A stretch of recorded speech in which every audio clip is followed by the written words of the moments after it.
चलिए बच्चों, return on equity समझने के बाद आगे प्रॉफिटेबिलिटी रेशियो में हमारे पास अभी भी कुछ रेशियोज है। वो है profitability ratios from the owners point of view. देखते हैं इसमें क्या आएगा। सबसे पहले अर्निंग पर शेयर। अब बहुत ही सिंपल से रेशियोज आने वाले हैं। अर्निंग पर शेयर अगर आपको गिनना है तो वो कैसे आपको मिलेगा, इसमें आपको लेना पड़ेगा earnings available, right, earnings available to equity share holder, earnings available to equity shareholders. ये एफएम की ही लैंग्वेज में यूज कर रहा हूँ, बहुत फेमस है ये phrase of word, earning available to equity share holder. और उसको आपको डिवाइड करना पड़ेगा नंबर ऑफ शेयर्स आउटस्टैंडिंग से। किससे डिवाइड करना पड़ेगा बच्चों? नंबर ऑफ शेयर्स आउटस्टैंडिंग से डिवाइड करना पड़ेगा।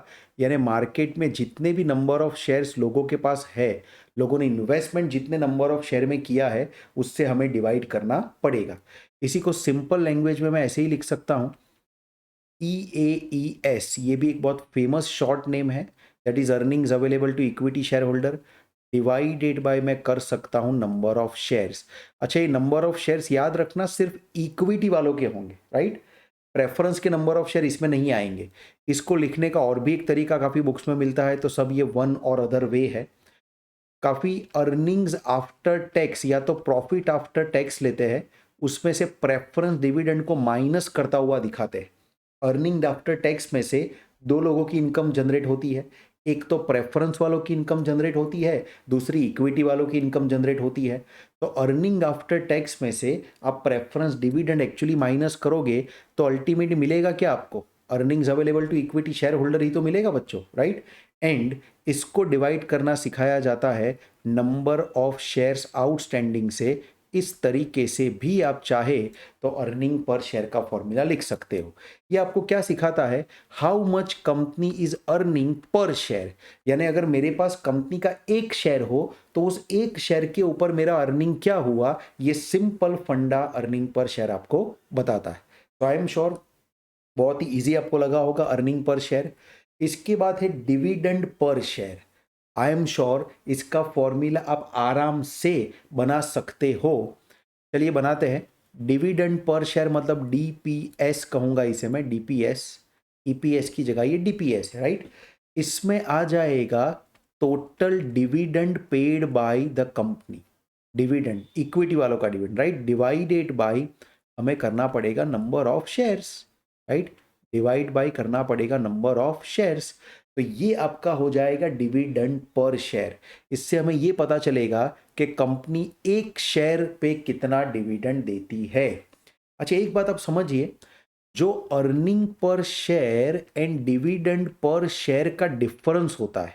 अर्निंग पर शेयर मतलब कंपनी ने एक शेयर के ऊपर कितना कमाया, कितना अर्न किया। And DPS dividend per share का मतलब कंपनी एक शेयर पे कितना डिविडेंड दे रही है। इन दोनों का जो डिफरेंस होगा ना, वो होगा रिटेन्ड अर्निंग्स पर शेयर।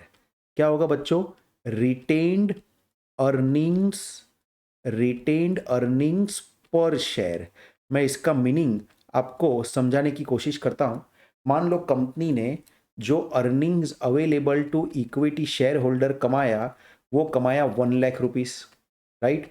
और कंपनी के जो कंपनी ने जो डिविडेंड इसमें से डिक्लेयर किया, वो मान लो 60,000 डिक्लेयर किया डिविडेंड। तो कंपनी ने इन दोनों का जो डिफरेंस बचाया उसे कहेंगे हम रिटेन अर्निंग्स। जो कंपनी ने रिटेन करके रखा वो आएगा 40,000। अगर आपको मान लो इसमें ईपीएस गिनना हो, अर्निंग पर शेयर, तो वो कैसे आएगा? ईपीएस गिनने के लिए आपको earnings available to equity share holder लेना पड़ेगा। और मान लिया जाए कि नंबर ऑफ शेयर्स जो है वो 20,000, ऐसा एक बार मान लिया जाए, number of share outstanding, NOS मतलब नंबर ऑफ शेयर। तो ये आपका earnings available to equity share holder divide by number of share होगा। आपको पता चलेगा कंपनी ने एक एक शेयर के ऊपर 5 रुपीज अर्न किए। एक एक शेयर के ऊपर कंपनी ने 5 रुपीज अर्न किए, राइट। तो ये हो गया आपका अर्निंग पर शेयर। फिर डिविडेंड पर शेयर अगर गिनना हो तो कंपनी ने 60,000 रुपी का डिविडेंड जो दिया है, उस डिविडेंड उसको डिवाइड बाय अगर नंबर ऑफ शेयर कर दिया जाए तो 3 रुपीस जो आपका आएगा वो होगा डिविडेंड पर शेयर। कंपनी ने एक एक शेयर पे कितना डिविडेंड दिया ये पता चलता है। और इन दोनों का जो डिफरेंस होता है ना बच्चों, वो है retained earning per share. Generally ये थोड़ा अनफेमस काइंड ऑफ फॉर्मूला है, बट आप बना सकते हैं बनाना चाहे तो। Retain earning 40,000 divide by 20 rupees, so easy to say कि 2 रुपी को रिटेन करा है।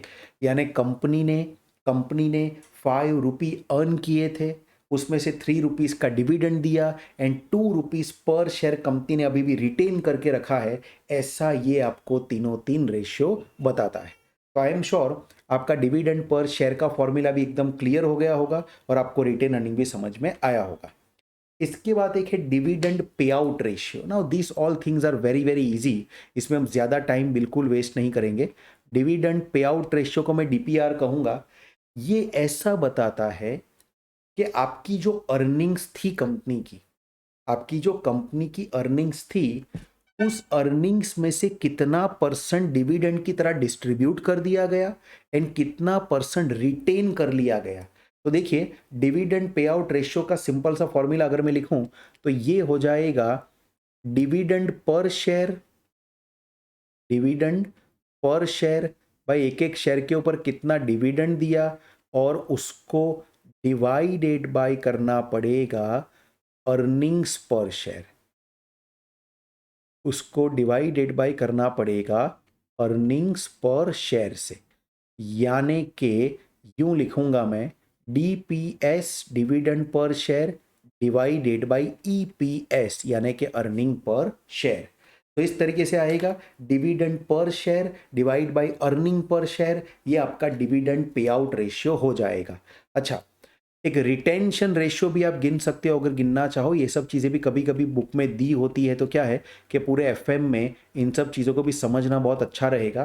देखो रिटेंशन रेशियो में क्या करना पड़ेगा, earning per share minus dividend per share करोगे तो आपको रिटेन अर्निंग मिलेगा, divide by earning per share. या इसको मैं यूं कह सकता हूं retained earning per share divide by earning per share. आप एक बात समझिए, मैं जो पीछे क्वेश्चन गिना था उसमें लेके चलता हूँ। देखिए ईपीएस 5 था, डीपीएस 3 था।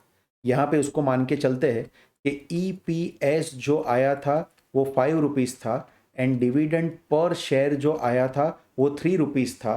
तो यहाँ पे जो डिविडेंड पे आउट रेशियो आएगा वो 3 divided by 5 is equal to 0.6। अगर परसेंट में करूँ तो 60% हमारा डिविडेंड पे आउट रेशियो आ जाएगा। और यहाँ पे अगर मुझे रिटेंशन रेशियो निकालना हो, यहाँ पे अगर मुझे रिटेंशन रेशियो निकालना हो तो रिटेंशन रेशियो कैसे निकाल सकता हूँ बच्चों में, हमने 5 रुपीज़ अर्न किया, 3 रुपीज़ पे कर दिया, यानी कि 2 रुपीज़ हमने रिटेन किया। It's so easy.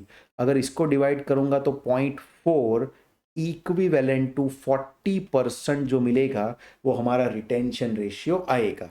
Simply speaking इतना सब गिनने के बाद आपको इतना तुरंत समझ में आ जाना चाहिए कि डिविडेंड पे आउट रेशियो अगर आप लो परसेंटेज में प्लस अगर आप रिटेंशन रेशियो आरआर मतलब रिटेंशन रेशियो परसेंटेज में लेते हो तो टोटल इसका 100% होना ही चाहिए। टोटल इसका 100% होना ही चाहिए। या dividend per share plus retain earning per share करके अर्निंग पर शेयर आता है, ऐसा भी आप समझ सकते हैं। तो I think it's so easy. ये मैं इसलिए थोड़ा मैथमेटिकली समझा रहा हूँ क्योंकि किसी क्वेश्चन में अगर थोड़ी टेढ़ी मेढ़ी डिटेल अगर दी हो और कहीं ना कहीं आपको ये सब मैथ्स का यूज़ करना पड़ जाए तो आप कर पाओ, क्योंकि इस चैप्टर के सवाल फुल्ली मैथमेटिकल क्वेश्चन होने वाले बच्चों। इस चैप्टर के जो सवाल होंगे फुल्ली मैथमेटिकल क्वेश्चन होने वाले हैं। ढेर सारी मैथमेटिकल काउंटिंग्स हमें करनी पड़ सकती है बच्चों, right. So dividend payout ratio के बाद आखिरी टाइप के कुछ रेशियोज बचे हैं, उसको भी अच्छे तरीके से डिस्कस कर ही लेते हैं। पहला है, अब इसमें है profitability ratios related to market and investors. अभी हमने देखा था ओनर्स पॉइंट ऑफ व्यू से, क्योंकि ओनर्स को ही इंटरेस्ट होता है कितना डिविडेंड हुआ है, कितना रिटेन अर्निंग हुआ है, इन सब चीज़ों को देखने का। बट अब हम देख रहे हैं profitability ratios related to market and investor. देखिए ये कैसे काम करता है। सबसे पहला है price earning ratio and this is the most IMP ratio of this chapter. आप देखना हर सवाल में प्राइस अर्निंग रेशियो के बारे में कुछ ना कुछ आने ही वाला है। पहले इसका फॉर्मूला समझते हैं। इसको बहुत ही शॉर्टली पीई रेशियो की तरह भी मार्केट में जाना जाता है और सर शेयर मार्केट में इस्तेमाल होने वाला ये बहुत ही ज़रूरी रेशियो है। फॉर्मूला सिंपल है, आपको प्राइस अर्निंग रेशियो लेने के लिए हमेशा मार्केट प्राइस ऑफ शेयर लेना है। शेयर मतलब जिस कंपनी के बारे में आप डिस्कस कर रहे हो या जिस कंपनी का स्टडी कर रहे हो उसके शेयर का मार्केट प्राइस लेना है और डिवाइडेड बाय आपको करना है अर्निंग्स पर शेयर। डिवाइडेड बाय आपको करना है अर्निंग्स पर शेयर। आई एम श्योर बच्चों बात को आप यहाँ पे समझ रहे हैं।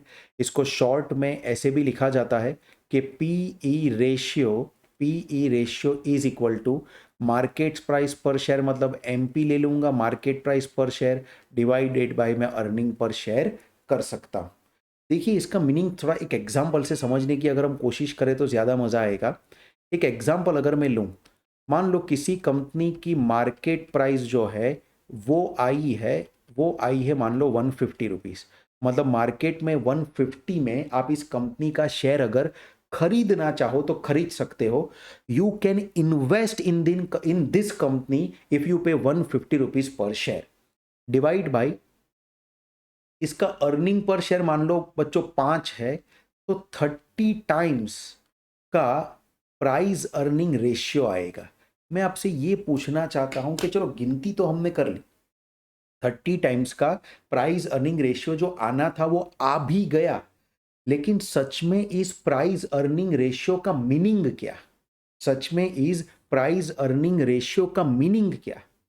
तो मैं आपको ये कहना चाहता हूं कि इस प्राइस अर्निंग रेशियो का जो सच में मीनिंग है वो ये होता है कि प्राइस जो है वो अर्निंग से 30 टाइम्स है। ये तो बहुत सिंपल मीनिंग हो गया, दिखता ही है। But one more thing which I want to explain you is you have to pay 30 rupees if you want to earn 1 rupee from the company. Listen to me carefully. You have to give 30 rupees if you want to earn 1 rupee from the company. ये भी price earning ratio का एक interpretation है। देखिए पढ़ता हूं मैं, how much company is asking, मतलब कितना पैसा कंपनी मांगती है as an investment to earn 1 rupee as a return, right. 150 rupees में 5 रुपीज का रिटर्न मिलता है, इसका रेसिप्रोकल करेंगे ना। देखिए बच्चों पीई रेशियो है, अगर मैं उसका रेसिप्रोकल कर दूं यानी 1/p रेशियो कर दूं तो मुझे एक्चुअली है ना ये रिटर्न ऑन इक्विटी मिल जाएगा मार्केट वैल्यू पे। या मैं इसको यूं कहूंगा मुझे जो यहाँ पे मिल जाएगा वो अर्निंग यील्ड मिल जाएगा। यानी इक्विटी में मैंने मार्केट में कितने पैसे लगाए थे, राइट, उसके ऊपर मुझे कितनी कमाई हुई, वो अर्निंग यील्ड अगर मुझे गिनना हो तो मुझे 1/पीई रेशियो करना पड़ेगा। जैसे यहाँ पे अगर मैं अर्निंग यील्ड गिनने की कोशिश करूँ, EY अर्निंग यील्ड वो होगा 5/150, राइट, यानी कि 0.033, यानी कि 3.33% का मेरा यील्ड है। सिंपल कहूं तो रिटर्न ही मैंने मार्केट वैल्यू पे गिना, और मार्केट वैल्यू पे गिना इसीलिए मैंने ये यील्ड वर्ड का इस्तेमाल किया है। बच्चों हम जब भी यील्ड वर्ड का इस्तेमाल करेंगे प्लीज ध्यान रखना ये मार्केट वैल्यू के ऊपर ही गिना जाएगा। कहने का मतलब है मैं कंपनी को 150 रुपया देता हूं तब जाके कंपनी मुझे देती है 5 रुपए का रिटर्न। अगर मैं इसको ऊपर नीचे कट करके, राइट, यहां पे 1 लाने की कोशिश करूं तो इसी चीज को मैं 1/30 भी तो लिख सकता हूं ना बच्चों। तो देखिए क्या इंटरप्रिटेशन वाइज 1/30 से, if you want 1 rupee return from company you have to give 30 rupees to the company. यानी कि कंपनी का जो रियल रेट ऑफ रिटर्न है वो ओनली 3.33% ही है, जो कि मेरे हिसाब से बहुत कम है। एक बैंक एफडी में भी इससे ज़्यादा रिटर्न मिलता है, तो बेटर है कि इस कंपनी में इन्वेस्ट ना किया जाए। तो जिन जिन कंपनी का पीई रेशियो बहुत ही हाई होता है, जिन कंपनी का पीई रेशियो अपनी इंडस्ट्री के मुकाबले हाई होता है, वो कंपनी बैड कंपनीज मानी जाती है इन्वेस्टर की नज़र से। अब ये एक थंब रूल है, राइट? ऐसा ज़रूरी नहीं कि पी रेशियो काफ़ी हाई ग्रोथ मेकिंग कंपनी होती है, उसका फ्यूचर देख के भी पी रेशियो बहुत ज़्यादा आ जाता है कि आज भले कम परसेंटेज अर्न करेंगे लेकिन इसका आने वाला फ्यूचर बहुत ही ब्राइट है, ऐसा भी सोचा जाता है। बट एक जनरल जो चीज़ है, जनरल चीज़, वो ये कहता है कि हाई पी रेशियो वाली कंपनीज में आपको इन्वेस्ट नहीं करना चाहिए। चलिए, तो आई एम श्योर ये बहुत ही अच्छा और बहुत ही ज़्यादा नॉन टेक्निकल वे में आपको इसका इंटरप्रिटेशन बिल्कुल समझ में आया होगा। वापिस कहता हूँ एक बार, अगर आपको कंपनी से 1 रुपी अर्न करना है तो कंपनी को कितना रुपया आपको देना पड़ेगा, उसे भी हम पी रेशियो कहते हैं। दूसरा कह सकते हैं how much time price is in comparison to its earning, वो तो ये प्राइस डिवाइड बाय अर्निंग करने से आइडिया आ ही जाता है। It is useful to estimate the price of the share on the basis of figure of EPS. Now this is IMP. ये price earning ratio का लोग मार्केट में कैसे यूज करते, थोड़ा सा समझने की कोशिश करते हैं। बेसिक, किसी कंपनी का मान लो ऑडिटेड फाइनेंशियल स्टेटमेंट बाहर आया और मान लो उसमें पता चला कि कंपनी का जो ईपीएस है वो 10 रुपीज़ है, तो मार्केट में पीई रेशियो का यूज करके शेयर के इन्वेस्टर्स जो है वो एक मार्केट प्राइस को एस्टीमेट करने की कोशिश करेंगे। मान लो कि कंपनी का जो ईपीएस का फिगर ऑडिट होके बाहर आया वो 10 पर शेयर आया और इसी कंपनी का जो पी रेशियो चल रहा है मार्केट में वो समझो 8 टाइम्स चल रहा है, तो वो क्या करेंगे, ईपीएस जो बाहर आया ये एस्टिमेटेड फिगर भी हो सकता है और ऑडिटेड फिगर भी हो सकता है। कई बार अकाउंट्स फाइनलाइज नहीं होने से पहले शेयर होल्डर या टेक्निकल एंड फंडामेंटल एनालिस्ट अपने हिसाब से तो भी ईपीएस का अंदाजा लगाते हैं। इनटू पी रेशियो करने से आपको एक्चुअली क्या मिल जाएगी, इसकी एस्टिमेटेड मार्केट प्राइस मिल जाएगी। तो इस तरीके से पी रेशियो का यूज करके एक एस्टिमेटेड मार्केट प्राइस लाई जा सकती है। ये भी एक मेजर इस्तेमाल होता है शेयर मार्केट में प्राइस अर्निंग रेशियो का। आपको बच्चों ज़्यादा चिंता नहीं करनी, ये मैं डिटेल में इसलिए डिस्कस करना चाहता हूँ क्योंकि ये चैप्टर मोस्ट आईएमपी है। इस चैप्टर में से थियरी प्रैक्टिकल सब कुछ होके 10 to 15 मार्क्स का वेटेज है। सोचो ज़रा, आप एफएम अभी के हिसाब से 60 मार्क का पोर्शन अगर है तो 60 मार्क में से 10 to 15 मार्क्स तो आपका रेशियो एनालिसिस से ही आता है। तो इसलिए मैं इसको बहुत डिटेल में कवर कर रहा हूँ बच्चों, राइट? सो ये था आपका P ratio. I am sure आपको समझ में आया होगा। कुछ भी नहीं तो आपको पीई रेशियो का ये फॉर्मूला और ये फर्स्ट इंटरप्रिटेशन हमेशा अच्छी तरह याद रहना चाहिए। ये दो चीज़ों से भी एक बार आपका काम तो हो जाएगा।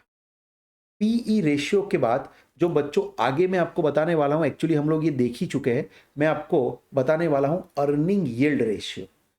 एक बात हमेशा ध्यान रखिए, बराबर याद रख लीजिए, जब भी हम किसी भी यील्ड की बात करेंगे तो ये यील्ड हमेशा हमेशा हमेशा किसके ऊपर गिना जाएगा, मार्केट प्राइस के ऊपर ही गिना जाएगा।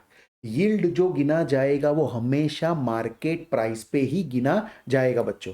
चलिए निकालते हैं अर्निंग्स यील्ड रेशियो, जिसको मैं EYR कहूँगा। बहुत ही सिंपल है, ऊपर मुझे लेना पड़ेगा अर्निंग्स पर शेयर, नीचे लेना पड़ेगा market price per share into 100। यही तो चीज़ बच्चों में अभी आपको आगे समझा चुका हूँ कि 1 डिवाइड बाई पी रेशियो करने से भी जो मिलता है वो अर्निंग यील्ड ही होता है। चलो इसको मैं समझाता हूँ। आप देखें तो ये ईपीएस अपॉन मार्केट प्राइस हुआ ना, तो ये प्राइस अर्निंग रेशियो का उल्टा नहीं हुआ। आपका जो प्राइस अर्निंग रेशियो होता है पीई रेशियो, वो क्या होता है बच्चों, आप जानते हो। पीई रेशियो जो होता है वो market price divide by EPS होता है। और ये आप देखेंगे तो ये क्या है, ये market price divide by EPS है। आप अगर ऊपर की साइड पे देखेंगे तो आपको क्लियर ये दिखता है कि EPS divided by market price है। तो यहाँ से यहाँ पे गए, क्या हुआ, ये रेसिप्रोकल हुआ कि नहीं हुआ। प्लीज़ इस चीज़ को ध्यान रखना, आगे जाके कॉस्ट ऑफ कैपिटल करके जो हम चैप्टर सीखेंगे उसमें भी ये फंडा थोड़ा बहुत आपको काम आने वाला है बच्चों। तो याद रखिए कि 1 डिवाइडेड बाई पीई रेशियो यानी कि 1 divide by price earning ratio करने से आपको ऑटोमेटिकली अर्निंग यील्ड रेशियो मिल जाता है। ये बच्चों उनके लिए रिटर्न गिनता है जो मार्केट इन्वेस्टर्स है, राइट, मार्केट इन्वेस्टर्स है। भाई हम जब शेयर को खरीदते हैं तो दो तरीके से खरीद सकते हैं, या तो जब कंपनी का आईपीओ आए तो डायरेक्ट कंपनी में से हम खरीदें, हो सकता है तब हमें फेस वैल्यू में शेयर्स मिल जाए। I hope you understand. दो तरीके से हम शेयर खरीद सकते हैं, या तो हम मार्केट से शेयर खरीदें तो हो सकता है कि हमें फेस वैल्यू पे शेयर मिल जाए, लेकिन आईपीओ के वक्त खरीदेंगे तो फेस वैल्यू पे मिलेंगे, लेकिन मार्केट में से खरीदेंगे तो मार्केट प्राइस देनी पड़ेगी ना। तो जो आदमी मार्केट प्राइस पे इन्वेस्ट करता है उसका रिटर्न कितना, जिस आदमी ने मार्केट प्राइस पे शेयर में इन्वेस्ट किया है उस आदमी का रिटर्न कितना, अगर उसको वो देखना हो तो उसे तो अर्निंग यील्ड रेशियो ही गिनना पड़ेगा ना, उसे तो अर्निंग यील्ड रेशियो ही गिनना पड़ेगा ना। तो अर्निंग यील्ड रेशियो जो है वो मार्केट में इन्वेस्ट करने वाले जो मार्केट प्राइस के इन्वेस्टर है उनको कितना रिटर्न कंपनी देती है ये फाइंड आउट करता है। चलिए, अर्निंग यील्ड रेशियो समझने के बाद नेक्स्ट है, लगभग ये आखिरी ही थियरी है, आखिरी ही रेशियो है, सबको ध्यान देना है, market value to book value ratio. कुछ नहीं है, इसे कहा जाता है MV to BV ratio. Formula आप जानते हो, इजीली बन जाएगा, बीच में 2 वाला फॉर्मूला है, ऊपर न्यूमरेटर में आएगा market value of the share and denominator में आएगा book value of the share. अब देखिए, मार्केट वैल्यू है वो तो मार्केट तय करती है, लेकिन बुक वैल्यू जो है वो कैसे आएगी, तो बुक वैल्यू लाने के लिए आपको लाना पड़ेगा net worth, net worth minus preference share, preference को निकाल देंगे कैपिटल को, डिवाइड बाय कर दूंगा, डिवाइड बाय कर दूंगा मैं number of shares, divide by कर दूंगा मैं नंबर ऑफ शेयर्स। या इसको ऐसे भी गिन सकते हैं अगर गिनना है तो, क्या आप इक्विटी ले लोगे, इक्विटी के हिस्से का रिजर्व एंड सरप्लस भी ले लोगे, इसमें से अगर सामने की साइड पे एसेट साइड पे अगर कोई फिक्टिशियस एसेट्स यानी कि नेगेटिव पीएनएल अकाउंट ऐसा कुछ है तो उसे माइनस कर दोगे, और वो माइनस करने के बाद जो ऊपर बचा वो इक्विटी के हिस्से का फंड बचा ना बच्चों, उस इक्विटी के हिस्से का जो फंड था उसको जब आप नंबर ऑफ शेयर से डिवाइड करेंगे, अच्छा नंबर ऑफ शेयर कौन से, नेचुरली इक्विटी शेयर, तो भी जो आपको मिलेगा उसे मैं book value of the firm कह सकता हूं। Simply speaking, book value of the firm एक ही बात कहता है कि आज के आज अगर ये पूरा बिजनेस बिक जाए तो इक्विटी वालों को पर शेयर के हिसाब से कितना पैसा दे सकते हैं, वो है book value of the equity share. अब एक बात समझिए, ये market value to book value से है ना एक मोस्ट फेमस शेयर मार्केट की थियरी जुड़ी हुई है, एक most famous and general share market theory of trading जुड़ी हुई है। मैं समझाता हूँ। शेयर मार्केट में ऐसा माना जाता है, मतलब जो इन्वेस्टर्स इस थियरी का यूज करते हैं वो ऐसा मानते हैं कि किसी भी शेयर की जो मार्केट वैल्यू है वो उसकी बुक वैल्यू से जुड़ी हुई होती है, और मार्केट वैल्यू जो है ना वो हमेशा बुक वैल्यू की ओर जाने की कोशिश करती है, क्योंकि बुक वैल्यू जो है वो अल्टीमेट ट्रूथ है, बुक वैल्यू जो है वो फंडामेंटली आपका ट्रूथ है, कंपनी की बैलेंस शीट से लाई हुई चीजें है। एंड मार्केट वैल्यू जो है वो ट्रूथ नहीं है, वो ट्रूथ प्लस एक्सपेक्टेशन, राइट। अगर कंपनी के पास से फ्यूचर का एक्सपेक्टेशन बहुत ज़्यादा है तो उसकी मार्केट वैल्यू बढ़ जाती है, प्लस हो सकता है कि कंपनी के बारे में कुछ रूमर्स फैली हो तो रूमर्स भी है, प्लस इसके अंदर political, legal, socio economic, right, बहुत सारे फैक्टर ऐसे हैं जो इससे जुड़े होते हैं, राइट, बहुत सारे फैक्टर ऐसे इससे जुड़े होते हैं। तो मार्केट वैल्यू जो है ना वो कई बार एक इल्यूजन होता है, ऐसा माना जाता है। This is one of the theory, इस थियरी का कोई यूज करके आप शेयर मार्केट में ट्रेडिंग मत चालू कर देना, राइट। ये थियरी में फंडामेंटल एनालिस्ट ऐसा मानते हैं कि book value of the share वो ट्रूथ होता है, और मार्केट वैल्यू हमेशा बुक वैल्यू की ओर जाने की कोशिश करता है, मार्केट वैल्यू जो है वो बुक वैल्यू की ओर जाने की कोशिश करता है। यानी कि अगर ऐसा है, मान लो कि आपकी मार्केट वैल्यू 150 रुपीज़ है शेयर की, लेकिन book value of the share only 80 rupees है, तो इस केस में कहीं ना कहीं आपकी मार्केट वैल्यू गिरेगी और 80 रुपीज़ के आसपास आएगी, मार्केट वैल्यू बुक वैल्यू के नज़दीक जाने की ट्राई करेगा, और इसका मतलब ये हुआ कि ये शेयर मार्केट में ओवर वैल्यूड है। बात समझ में आ रही है बच्चों? जिस शेयर का वर्थ बुक के हिसाब से, एसेट्स के हिसाब से सिर्फ 80 रुपीज ही हो सकता है, उस कंपनी का मार्केट में 150 रुपीज चल रहा है। क्या मतलब हुआ इसका? कि मार्केट में शेयर महंगा बिक रहा है, मार्केट में शेयर महंगा बिक रहा है, और मार्केट में शेयर महंगा बिक रहा है तो ऐसे शेयर को हम ओवर वैल्यूड शेयर कहेंगे ना बच्चों। तो एक बात समझिए, जब भी ऐसा होगा तो क्या होगा, ऊपर देखे 150 आया, नीचे यहाँ पे 80 आएगा। एक एग्जांपल देने की कोशिश करूँ, 150/80, तो ये आपका रेशियो 1.875 आया। इन नटशेल ग्रेटर देन 1 वाला रेशियो आया। तो एक बात समझ लीजिए, बहुत ही बेसिक सा थंब रूल दे देता हूँ, अगर ग्रेटर देन 1 का रेशियो आता है तो इसका मतलब मार्केट में शेयर ओवर वैल्यूड है, और ओवर वैल्यूड अगर कोई शेयर हमारा होता है तो उस शेयर को सेल कर देना बेटर रहेगा। तो सेलिंग पोजीशन में जाने के लिए कहता है, अगर आपका बीवी एमवी रेशियो जो है वो लेस देन 1 आता है, एमवी टू बीवी रेशियो, तो इसका मतलब है कि शेयर आपका अंडर वैल्यूड है। अब बुक वैल्यू ज़्यादा होगी और मार्केट प्राइस कम होगी, और ऐसे अंडर वैल्यूड शेयर को तो हमेशा आपको परचेज ही करना चाहिए, राइट? परचेज ही करना चाहिए। लेकिन देखो ये सब थंब रूल है। अंडर वैल्यूड शेयर में पता है खतरा क्या होता है? अगर बुक्स ऑफ अकाउंट कंपनी ने बराबर ना लिखा हो, अगर ऑडिटर्स ने बुक्स ऑफ अकाउंट का बराबर ऑडिट ना किया हो, तो हो सकता है कि एसेट का जो वैल्यूएशन बुक्स ऑफ अकाउंट में है वो बहुत ही ज़्यादा हो। एसेट का वैल्यूएशन जो बुक्स ऑफ अकाउंट में है वो हद से ज़्यादा एसेट का वैल्यूएशन हो, और just because of that book value ज़्यादा आ रही हो, ऐसा भी तो हो सकता है। बट मैं एक थंब रूल दे रहा हूँ, हम यहाँ पे ऐसा एजम्पशन करते हैं कि कंपनी का ऑडिट और अकाउंटिंग एकदम प्रॉपर तरीके से मेंटेन किया जाता है बच्चों, राइट? सो लेस देन 1 है तो अंडर वैल्यूड होगा, उसको परचेज करना चाहिए। एंड अगर इक्वल टू 1 है तो इस चीज़ को हम कहेंगे राइटली वैल्यूड। अब इसमें इनडिफरेंट पोजीशन हो जाती है, फ्यूचर को देख के शेयर को लेना है तो ले भी सकते हो, या शेयर को नहीं लेना है तो नहीं भी लोगे तो चलेगा। तो इस तरीके से ये थियरी काम करती है। थोड़े से इसके पॉइंट्स पढ़ते हैं। It compares the market value and the book value. Ratio greater than 1 shows that the company is overvalued in the market, and ratio less than 1 shows that the company is undervalued in the market.